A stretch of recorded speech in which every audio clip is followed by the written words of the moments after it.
Hey, how's it going, everybody? Hey, welcome to Red State Relocate. My name is Jason Clarke. Hey, today we have a special guest, Diana Filkins, also with eXp Realty, coming from a YouTube channel called Living in Missoula, Montana. Hey, Diana, thanks for being on the show today. Appreciate it. Thank you for having me, Jason. No, great. And so the channel here, Red State Relocate, what I talk to a lot, my audience, I'll say, is typically people in blue cities and blue states who are looking to move to red states. And not only just a red state, but they have to move right to a city or a town right within a red state. And so I wanted to give you this opportunity, for those of you who are, looking around and, trying to decide where to go. In fact, I get a lot of calls from people that they just want to get out, right? Not only California, but, Portland, Chicago, Denver. They go, hey, Jason, I'll go anywhere. I just have to get out of here. I wanted to give you the floor here to, make the pitch for Missoula, Montana. What are some of the things you like? Maybe some things you don't like. What could they expect, if they wanted to go to Missoula? Yeah, absolutely. Well, overall, the whole state of Montana tends to be red. And then in the bigger cities like Missoula, Helena, Great Falls, Bozeman, Billings, it tends to be very blue. Mm-hmm. Um, and so I'll talk about Missoula in particular. So it's very, very, very blue. And then as you move outside of Missoula, which doesn't take long because Missoula is about 75,000 people right now. Oh, wow. Okay. And once you get right outside of Missoula, it starts turning that purple color. And then the further you get out, it becomes more and more red. And I mean, even if you get 15, 20, 30 minutes outside of Missoula, you are full blown red country. I mean, I will drive down the highway, Trump 2024. Okay. That's very normal. Right outside of Missoula, in Missoula, Mm-hmm. you won't see that at all. If anything, you'll see the exact opposite. Okay. So that's how the area is broken up. Okay. Now, geographically, Missoula is located more on the west side of Montana, right? So you got Coeur d'Alene right by it, which is very, very conservative, right? I mean, I've there's a lot of cops, firefighters like crazy moving out there. But then you also have Spokane right on the other side, right, which has the college, was it Washington State? I guess it's the Huskies over there. Yeah. Are you seeing a lot of influence from, say, in the more like Seattle, Washington, which is traditionally blue, liberal? Are you seeing a big influence on that in Missoula? Yeah, we got a ton of relocation from Washington State, either right from Seattle or right outside of Seattle. Now, yeah, Missoula is right on like the western border of the state. Mm-hmm. And then we have some huge mountains called the Bitterroot Mountains, and then got Idaho on the other side. So we've got like a big, huge block between us and Idaho. Yeah. And it's quite the drive to go all the way around the mountains. But we do have quite a few people from Washington State, Idaho, Oregon is another popular one. Mm-hmm. Definitely California, Texas, and then a sprinkle of states on the East Coast. So people are definitely coming here, relocating to Missoula or the surrounding areas. It's trending right now. It's very popular. I feel like there was a really big move to Montana around COVID because a lot of people were able to get remote jobs and they can work from anywhere. So why not work with a gorgeous view outside? Yeah. And that's exactly what we did too. My husband can work remote. I can work remote as well. And now that I'm an agent here in Missoula and I love it and help people move to the area, but we have a view and it's very trendy to move to Montana. And Missoula is a great place because it's just like a mini version of a major city. Like I say in my YouTube channel, Living in Missoula, Montana, like you're never bored unless you just stay in your house. Of course, then you'll be bored to death. But there are things to do. And even though Missoula tends to be more blue and then red as you move out, there's a little bit for every there's a little bit of everything for everyone, Yeah. which I really love. So Okay. I could tell you on Missoula all day long. Oh no, that's good. Hey, that's what we're here for. That's what we're here for. So, for somebody looking to move to the area, like you said, you got Missoula, that's pretty blue. What are some towns that maybe you could put on the radar for people, like nice, places to go, maybe even to retire. A lot of people that watch this channel are Really? looking to Mhm. retire. What are some good little retirement towns that you see a lot of people potentially moving to? Yeah, absolutely. So we do have a sprinkle of a few retirement communities in Missoula, but if you do want to move out a little bit, there's 55 plus communities in Stevensville, Montana.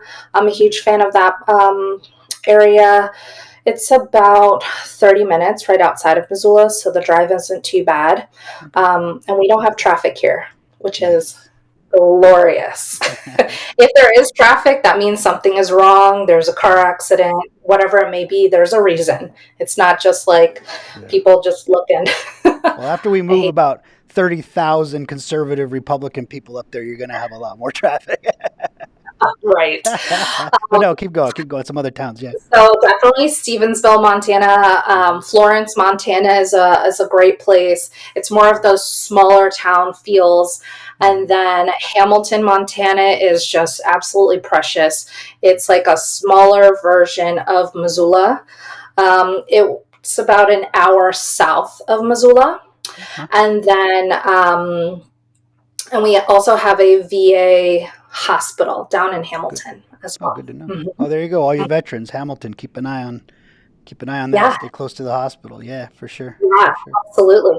Yeah. And then if you go up north towards north of Missoula, I would say Polson is a very touristy place because we have Flathead Lake, which is the most beautiful lake.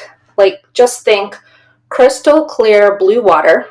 Nice. That's fantastic for fishing, for swimming, for like all of your water sports. Hmm. And then all 360 mountain views. Nice.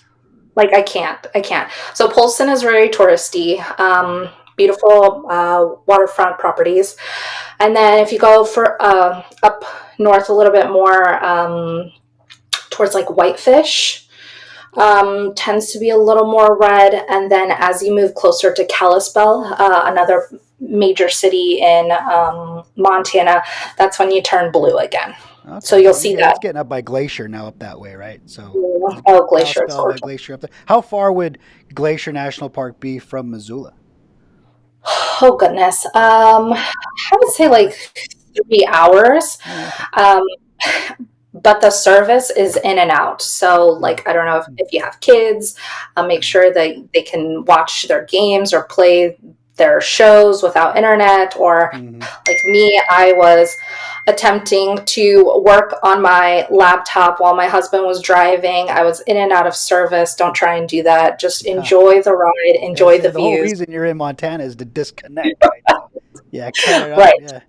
Yeah. Uh-huh. Don't count on the internet, is what I'm trying to say. Yeah, good, good. That's probably why everybody's moving there. You know what I mean? They're Yeah. saying good. Yeah. I think some of the best things Yeah. we can do is throw our cell phones in that lake. Probably Mhm.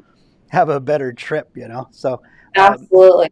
now you had mentioned when we had spoke before that you had come from a pretty blue area.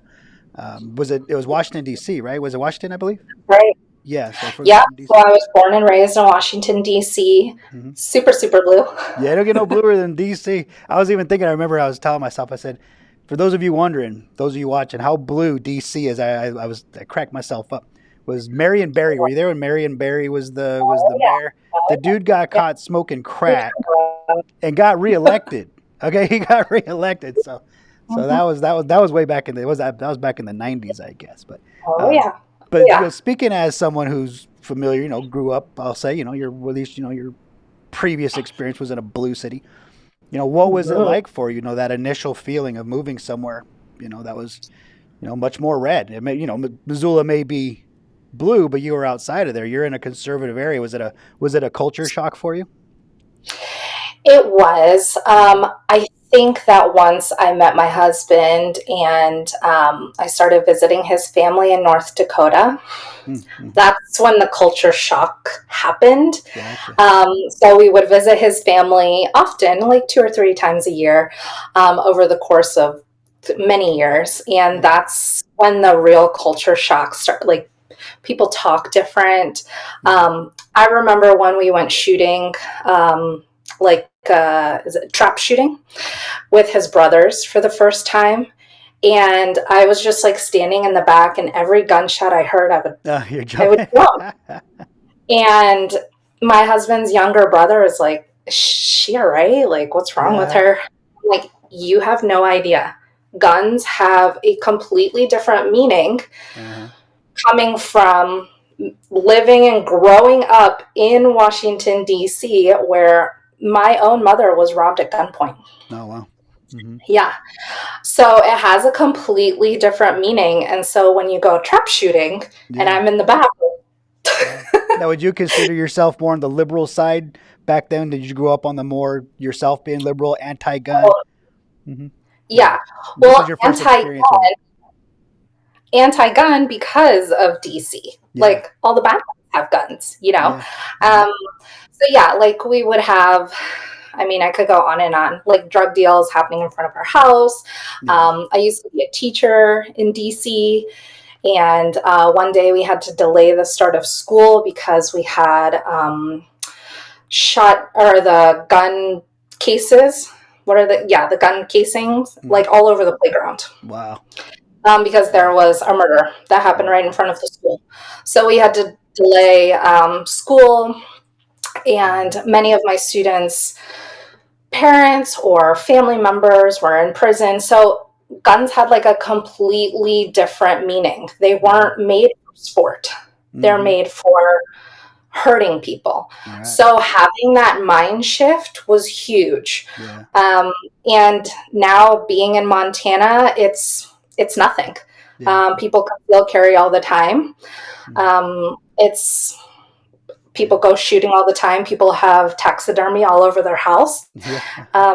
It's no big deal anymore Yeah. because it seems like here guns are for sport. Mm-hmm. Guns are for like pleasure of like a collection, Mm-hmm. antiques. That's not the meaning that I grew up with. Yeah. So that's No. my personal experience Yeah. with it. No, that's great. You did a good video. For those watching, we'll send you to a I'm channel. not A an good video on expert. guns. Yeah. And that what was so good about your video is that you said right off the bat, you're like, I'm not an expert. And that's I'm good not. because most of the people moving there from blue cities and blue states, they're not experts either, And so Mm-mm. just to kind of it's much easier to, I'll say, digest that kind of content from you where you're just like, hey, as opposed to like some hardcore gun dude who's speaking the gun language and it's kind of foreign to a lot of people. So your video was really good about that. But when you're Oh, talking about having that experience, it reminds me of Tulsi Gabbard. Tulsi, as of this video right now, she's a potential VP pick for Donald Trump. And I love her. I think she's fantastic. And her Second mm-hmm. Amendment stance is very similar to yours. She says, hey, I grew up in Hawaii, right? We didn't have a lot of guns out here. She said the first time she ever fired a gun was when she joined the military, and she was always really anti-Second Amendment. She was anti-gun. She was a Democrat, for so many years. But she said, kind of like your story, she says, when she ran for president as a Democrat, she said she was traveling all over the country, meeting all these people who were in red states, and they were pro Second Amendment folks, and it opened her Sure. eyes to it to go, hey, wait a minute, these are actually really responsible. They're great Yeah. people, and it's and like your history was that of guns was violence, and so she was saying like guns is culture, it's protection, it's hunting. The Second Amendment's a whole different thing, and so yeah, very similar. Maybe you can run as a VP for somebody someday because you have the Count me Tulsi in. Gabbard. Yeah, the Tulsi Gabbard, same experience, but that's There great. you And I go. think this too. Tell me if I'm wrong, but a lot of times folks who have a certain belief system, say they're whether it's any position, but for this example, Second Amendment, when you have Sure. that change, right? When you live somewhere else, it really, I think, really solidifies that belief system because the other side, right? I say a lot of times there's people in blue cities all over or even in red states, red states, red cities. They're conservative. They don't know why they support the Second Amendment, right? They just always have. They grew up in that environment. They don't really know why they believe it. But someone like yourself, like you get it, right? You understand. So Oh, how has that definitely. impacted, your marriage, your husband, right? You kind of Yeah. come along in that, right? Yeah, I've just kind of grown into it over the past 10 years. Mm-hmm. I've done a lot of growing in the past 10 years, which has been wonderful. And you just learn a different lifestyle. Mm-hmm. And really enjoyed my upbringing in DC. I Mm-hmm. kind of like this life, and this is the life that I would prefer for my children to have, Yeah. where I rather teach you about gun safety Mm-hmm. at a young age, Yeah. and how to be responsible, like me and daddy. Mm-hmm. And guns aren't used for violence, or they Yeah. shouldn't be used for violence. Yeah. They should be used to protect yourself in an emergency situation, but Mm-hmm. also they can be used for sport and Yeah. it can be fun. Yeah. Um, Oh, firearms is fun. Yeah, it's fun. It's just fun to just yeah, go they can be shooting. fun. It's great. When I lived in Yeah, Colorado, I lived in Denver. Man, we should just go up into the hills. It's fun. But it's yeah. I mean, mm-hmm. we can shoot right off our property. It'll go like right into the mountain, and That's cool. it's great. Yeah. Yeah, my husband can hunt right off of our property, and that was one of the huge selling points to buying this particular house. Is Mm-hmm. not only can he shoot like target practice, but he can bow hunt off our deck, Oh, nice. There and you he go. loves that. Wow. Yeah, Bow hunt off the deck. That's bow hunt amazing. off. That's Yeah, and nice. Dinner just we have crosses lots of your deer. yard. Oh How cool is yeah, that? deer, rabbits. We currently have pheasants eating up our grass seed, which is a whole nother Oh, thing. wow. Yeah, we had actually I saw it on my drive home yesterday. It was an owl and it was holding a dead bird in its like claws, and it just like flew across my windshield. Oh, there you I go. thought that was so cool. Like, Yeah. whenever would you see that in the Mm-hmm. city? Yeah. Never. Super cool. Yeah, I remember when I lived in Denver. I lived outside of Denver. I saw a coyote cross the street one time. It was like midnight. It was snowing, I remember. It was dark. And there was this one street light that just kind of lit up the road. This coyote comes running across the road with a dead cat in its mouth. And I was like, oh, man, it hurt my heart. But you're connected So to cool. wildlife out there. That's why so many people Oh move, yeah. right? Like you're Oh connected yeah. to it. You're part. I say all the time, I say in a lot of my videos, I say a lot of the problems we have in our cities is that we're disconnected from nature. Where Oh yeah. we're just our feet don't touch the grass anymore, and we're living in these concrete jungles out here. And so, Yeah. places like Montana, Missoula for sure, you've got so much access to that natural environment now. That's all the Oh, good stuff, I'll say. As we kind of wind down here, sure. obviously we know Montana's a beautiful place, and it's a great place to raise your kids and all the hunting and fishing. Just a couple of things that maybe caught you off guard in terms of the cons. What are some things that somebody's going to be Yeah. moving to that area? What are some things that maybe you didn't expect that somebody should think about before they head out that way? Sure.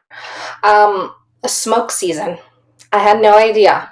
Ah, So in the summertime, I would say about 2 to 3 months out of the summer, we have smoke season because we have fires either in Montana or the surrounding states. mm, And the smoke gets so bad that you walk outside and it smells like a campfire. well, And it stays like that for weeks on end. mm, And I noticed the impact when I sent my kids to summer camp, this first summer that we moved here, and they canceled summer camp that day because the smoke was so bad you cannot go outside. The air quality was so bad, hmm and they didn't have like an indoor location. I had no idea about smoke season. You have to limit hmm your time outside, not even an hour, which kind of stinks because you've been waiting in the long winter Oh, to gotcha. get outside, and then smoke season. Ah, Um, mhm. gotcha. And then what's another big And say like con? weather-wise, right? A lot of people do the opposite. They Yeah, snowbird going, "Hey, we're going to get out of this cold, wintry place and go move to Phoenix." What would be yeah. a reason for them to say, "Hey, maybe the northern state's nice, right?" Yeah. So you definitely need to embrace the winter, embrace the snow. We do get about once or twice a year now, we get down into like negative 60 Okay. with the wind chill. Like those are days where like everybody stays inside, Yeah. hunkers down, like you don't leave the house for 3 or 4 days on end. Yeah. We get those cold snaps, I would say, like once or twice a year, so it's completely doable. Oh, Those cool. are the Hey, I'm down. That's a pro to me. That's a pro to me. Hey, Jason, you can't I leave for don't three mind days. it. Awesome. I got a stack of firewood. I'm in. You know what I mean? So that's the problem. If Mm, you don't prepare ahead of time, mm, like you'll need to go cut your own wood, yeah. or you'll have to buy it, and it gets kind of pricey. Mm, And then people's pipes freeze, mm, and then they have the lack of heat source. yeah. That's why I'm a huge proponent of Yeah. wood burning stoves to Mm-hmm. keep your family afloat Okay. during these cold snaps. But a lot of people can't go cut their own wood, or they don't cut enough wood. Mm, Um, so it's you have to be prepared yeah. ahead of Yeah. time. So Yeah. I love a wood yeah, stove. That's when I lived in California. I was in Northern California. I had a wood stove in my house. When I moved into the house, that's the first thing I did was put a wood stove in there. And it's a my must. hobby really all through the summer was chopping wood. I used to just go source wood, drive around in my truck. There was actually a golf course that used to chop down trees and they'd throw the wood out there. I used to get it for free, a lot of it anyway.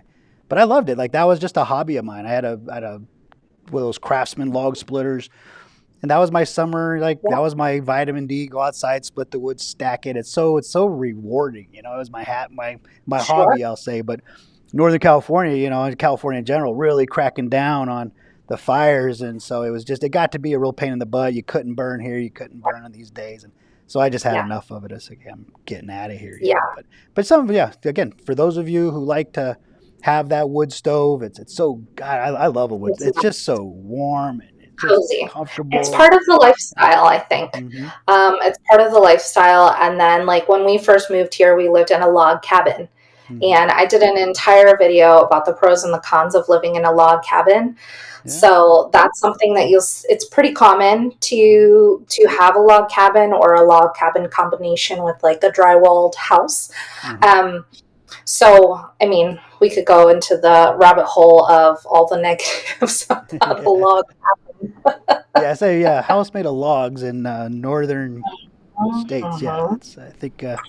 Yeah, I think it's pretty in a picture, but the reality of living in it is something else. So it gives Absolutely. you a whole new respect, I think, for a lot of the people that survived that before the amenities we have today, for sure. So all right. Sure. So wrapping up, I'm just curious if there's anything that maybe we didn't talk about. You wanted to make sure people that are looking that area something for them to know about.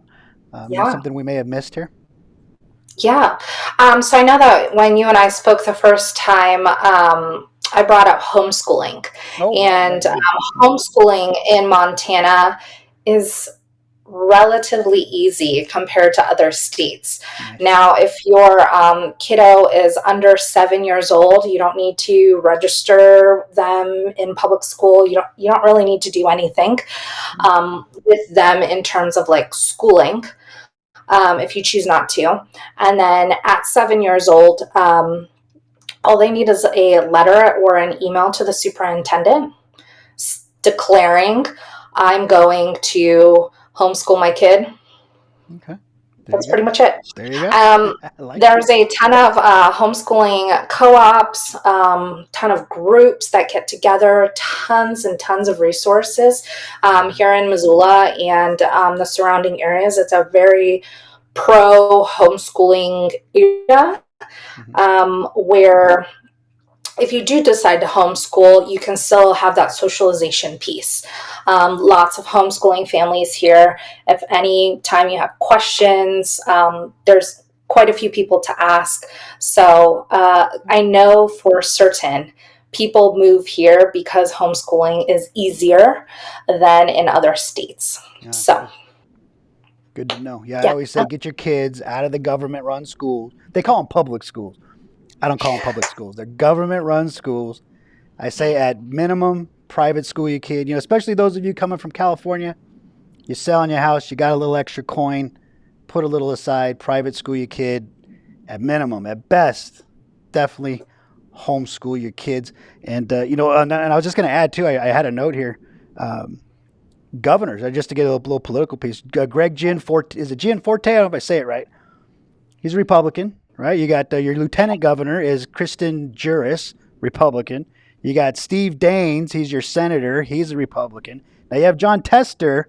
He's a Democrat, but as of right now, who knows when people are watching this? We'll see the election, but he's losing in the polls to Tim Sheehy, who's the Republican. So in terms of, we're talking about Second Amendment, we're talking about homeschooling, right? All the reasons people are moving to these places.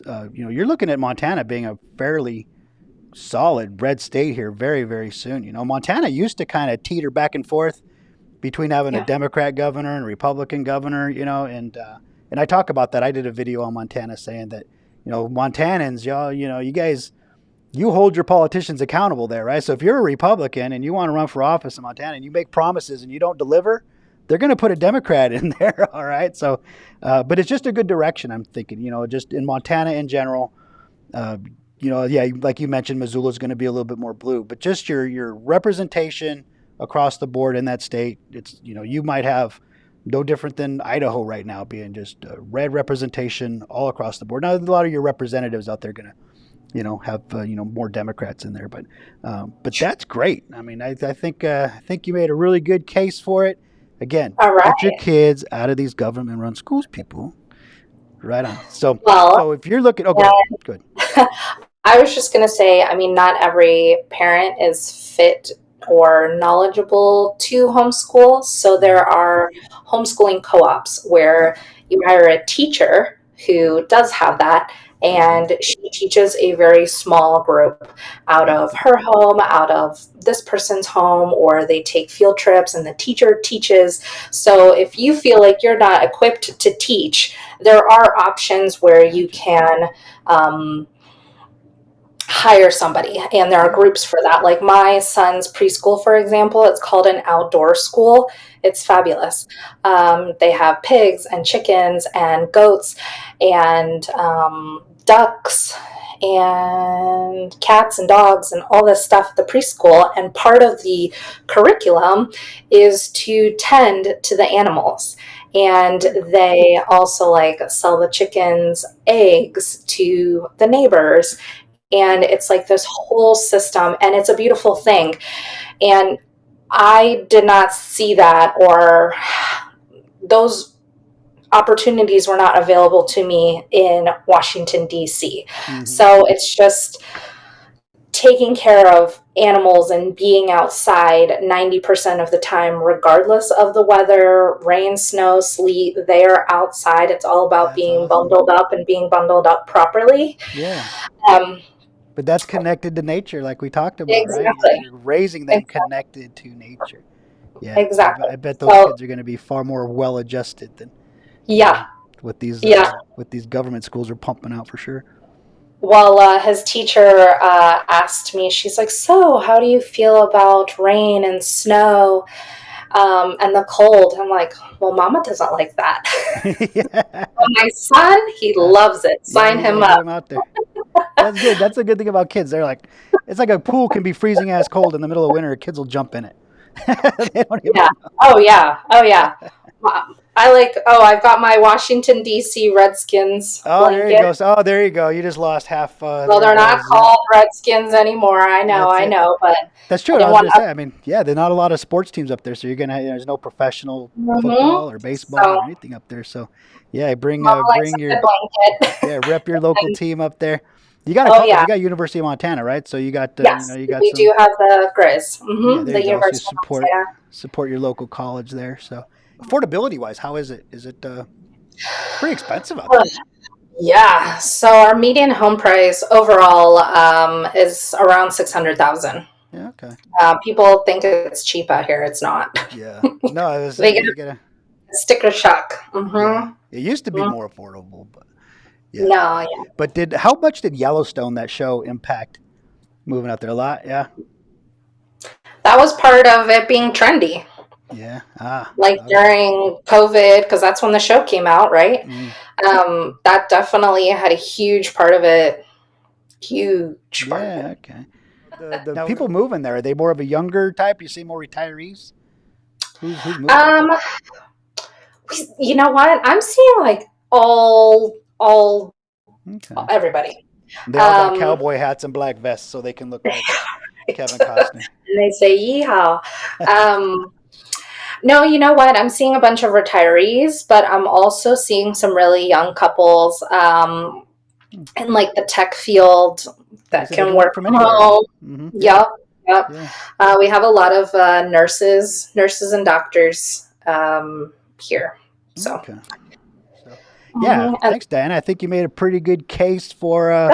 for Missoula. For those of you watching, you're looking. Like I said, you're looking for somewhere.